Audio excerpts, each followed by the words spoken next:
கோயில் ரெனோவேஷனில் நிறைய பேர் பார்க்காத விஷயத்த நாங்கள் பார்த்தோங்க. யூஸ்வலாகவே கோவில்னாலே அழகை மட்டுமே எல்லாருமே பார்ப்பாங்க. நாங்கள் இந்த கோவிலில் அந்த கோவிலோட ஸ்ட்ரென்த்தை பற்றி பார்த்தோங்க.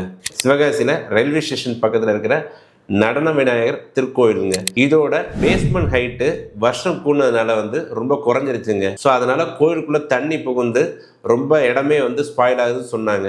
அதனால அந்த கோயிலோட பேஸ்மெண்ட் ஹைட்டை கூட்டி மேலே புது ஸ்ட்ரக்சர் கிரியேட் பண்ண சொல்லி கமிட்டி மெம்பர்ஸ் நம்மளை அப்ரோச் பண்ணாங்க. நாங்கள் அந்த கோயிலோட மெஷர்மெண்ட்ஸ் எல்லாத்தையும் எடுத்துட்டு அந்த கமிட்டி மெம்பர்ஸ் கூட உட்காந்து என்னென்ன நெசசிட்டி இருக்குது, கோவிலுக்கு எப்படி ஸ்ட்ரென்த்தை கொடுக்கலாங்கிறத டிஸ்கஸ் பண்ணோங்க. இதுதான் அந்த கோயிலோட புது ஃப்ளோர் பிளானுங்க.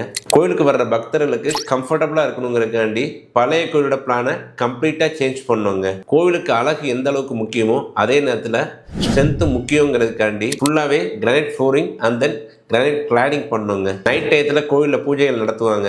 அதனால அக்ரலிக் சைனேஜுமே வச்சோங்க. அந்த லைட்டிங்ஸ் மூலமாக தூரத்துலேருந்தே கோயிலோட விசிபிலிட்டி நல்லா கிடைச்சதுங்க. பழைய கோயிலில் பேஸ்மெண்ட் ஹைட் கம்மியாக இருந்ததுனால தரையோட தரையாக இருந்துச்சுங்க.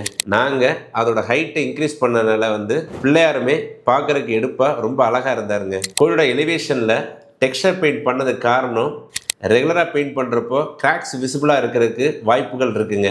அதனால் அந்த விசிபிலிட்டியை குறைக்கணுங்கிறதுக்காண்டி ஃபுல்லாகவே டெக்ஸ்சர் பெயிண்ட் பண்ணோங்க. கோயிலில் உள்ள ஆர்ட் ஒர்க் எல்லாமே எப்படி வரணுங்கிறத ஸ்தபதி கூட டிஸ்கஸ் பண்ணி தான் பண்ணோங்க. பர்சனலாகவே எனக்கு விநாயகர் ரொம்ப பிடிக்குங்க. அந்த விநாயகருக்கு கோயில் ரெனோவேஷனில் ஒரு பாட்டாக இருந்தது எனக்கு ரொம்ப சந்தோஷங்க. கும்பாபிஷேகம் நடந்த அன்னைக்கு எங்கள் இன்ஜினியர்ஸ் எல்லாருக்குமே விழா கமிட்டியை பரிவட்டம் கட்டி மிகப்பெரிய மரியாதை கொடுத்தாங்க. இது எங்களுக்கு லைஃப்பில் மறக்கவே முடியாத விஷயம். மொத்தத்தில் கோவில் டிசைன்னா அழகு மட்டும் கிடையாதுங்க, அங்கே நம்ம பாரம்பரியமும் இருக்குது, அங்கே ட்ரஸ்ட்டும் இருக்குது, நிம்மதியும் இருக்குங்க. டிசைனுக்கு முன்னாடி கிளாரிட்டி.